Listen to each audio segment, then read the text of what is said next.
The economics of 19th century African colonial expansion. Look at a satellite image of the Democratic Republic of Congo at night. It's almost entirely dark. Now consider the minerals inside your smartphone.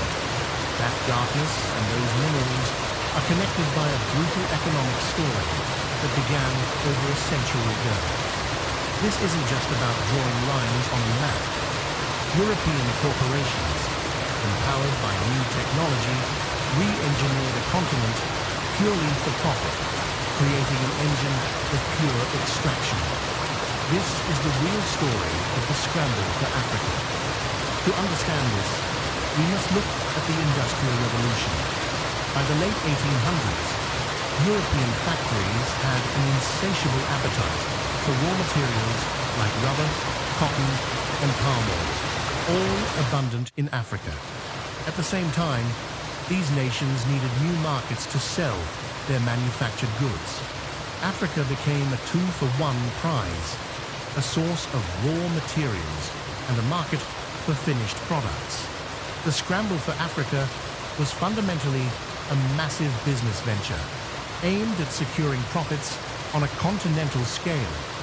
For centuries, geography and disease had kept Europeans out of the African interior. In the 19th century, key technologies gave them the keys to the continent. The steamship and railway turned rivers and land into highways for moving soldiers and shipping resources out. These railways weren't built to connect African communities, but to get resources from the interior to a port as fast as possible. Medically, quinine offered protection against malaria, making long-term occupation feasible. Militarily, the new Maxim machine gun created a devastating power imbalance.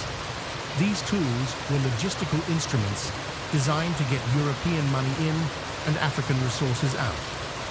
To prevent war amongst themselves over the land grab, European powers met at the Berlin Conference in 1884.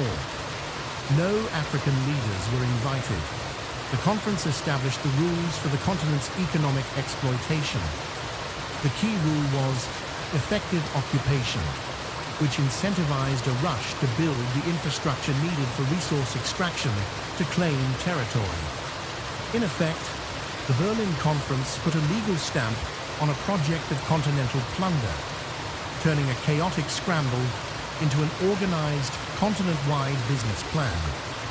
3 examples show how this system worked on the ground. First, the Congo Free State, the personal property of Belgium's King Leopold II. He turned the territory into a brutal rubber plantation, using his private army to enforce quotas through terror. Here, the state was the business.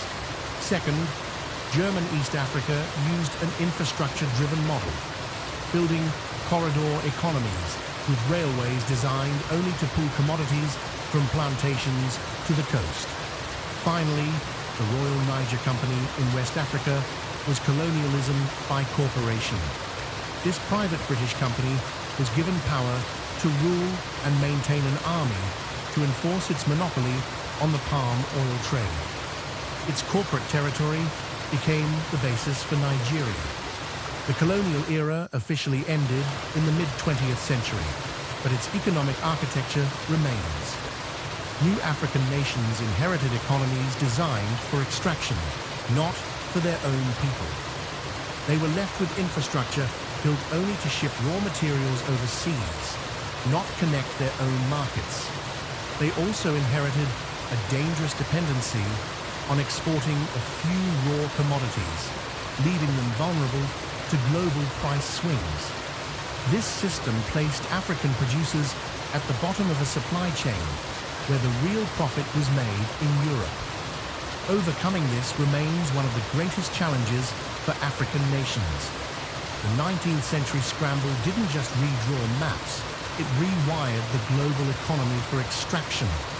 The darkness on the map of the Congo isn't an absence of potential, but the deep shadow of this history. The systems built for extraction, the ports facing outward, the borders following company ledgers, didn't disappear with independence. They stayed behind as geography, as institutions, as economic habit. The colonial economy isn't past tense.